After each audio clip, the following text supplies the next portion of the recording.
বিদ্যুৎ ৩৬,০০০ কোটি টাকা ভর্তুকি চলছে, কারণ লুটপাট, আপনার বিদ্যুৎ খাতে যে লুটপাট হয়েছে বিগত দিনে তার ক্ষতি এখন আমাদের সকলকে বহন করতে হচ্ছে। এটা ৩৬,০০০ কোটি টাকা আমরা দিচ্ছি, দেওয়ার পর আরো ২০ থেকে ৩০,০০০ কোটি টাকা ভর্তুকি দিতে হবে।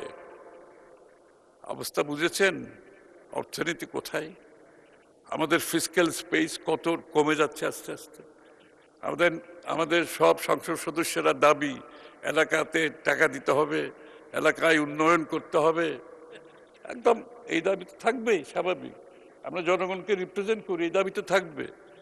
কিন্তু আমি বলছি আমাদের ফিসক্যাল স্পেস কমতে কমতে কোথায় নিয়ে এসছে বিগত সরকারগুলোর দুর্নীতি এবং অব্যবস্থাপনা এবং ওয়েস্টেজের মাধ্যমে, হ্যাঁ, রং পলিসি, সবকিছুর মাধ্যমে। জ্বালানি তেল আমরা যখন ক্ষমতা নেওয়ার সময় 23, 24, 25-এ $508 মিলিয়ন আপনার বাকি রেখে গেছেন, ওনারা বাকি রেখে গেছেন, এটা পেমেন্ট করে নেই, এগুলো সেগুলো এখন আমাদেরকে তো পে করতে হচ্ছে এগুলো সব। গ্যাস খাতে $737 মিলিয়ন মেয়াদ উত্তীর্ণ দেনা, এগুলো মেয়াদও শেষ হয়ে গেছে, মেয়াদ উত্তীর্ণ দেনা, অর্থাৎ এক্সটার্নাল ওভারডিউ পরিশোধ করতে হচ্ছে বর্তমান সরকারকে। মধ্যপ্রাচ্যে যুদ্ধ বলার অপেক্ষা রাখে না। এলএনজি আমদানি বাবদ মার্চ টু জুন 2006 সময়ে অতিরিক্ত প্রায় ১,০০০ কোটি টাকার অধিক ভর্তুকি চাহিদা তৈরি হয়ে গেছে ইতিমধ্যে মার্চ জুনের মধ্যে ১১,০০০ কোটি টাকা অধিক আমাদেরকে ভর্তুকি দিতে হবে, এক্সিস্টিং ভর্তুকির সাথে বলছি আমি, এটা অ্যাডেড। জ্বালানি তেল 2026 এর মধ্যে এপ্রিল জুনের মধ্যে 10,258 কোটি টাকা ভর্তুকি আমাদেরকে দিতে হবে।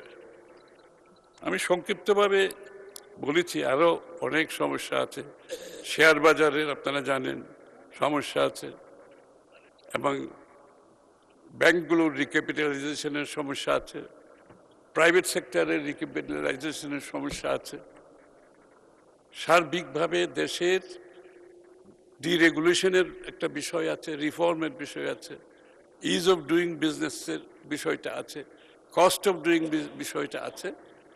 সব কিছুতে আমরা সর্বনিম্নে, কিন্তু এখন ইজ অফ ডুইং বিজনেসে বাংলাদেশ অনেকটা একেবারে তলায়। এখন এই অর্থনীতি থেকে বেরিয়ে আসতে হলে যেই ধরনের পরিবর্তন, যোগ্য সংস্কার, ডিরেগুলেশন করতে হবে, সেগুলো আমরা করছি, আপনাদের সহায়তা নিয়ে করতে হবে। এগুলো বিএনপি তো একা করতে পারবে না, এবং বৈশ্বিকভাবে আমাদেরকে যদি আবার সেই আগের ভালো অবস্থানে যেতে হয়, বাংলাদেশের ইমেজের ব্যাপার আছে, গ্লোবাল মার্কেটে আমাদের অ্যাক্সেস, আমাদের কি বলে ব্র্যান্ডিংয়ের ব্যাপার আছে, এগুলো তো আছেই।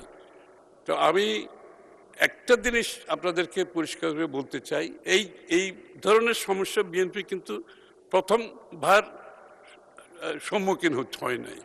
আমরা দেখেছি স্বাধীনতার পরে একদিকে বাকশাল, অন্যদিকে রাষ্ট্রচালিত অর্থনীতির মাধ্যমে অর্থনীতি যখন একেবারে ধ্বংসপ্রাপ্ত, জিয়া রহমান সাহেব এসে আবার এই সমস্ত সংস্কারের মাধ্যমে বাংলাদেশকে আরেকটা লেভেলে নিয়ে গেছে অর্থনৈতিকভাবে।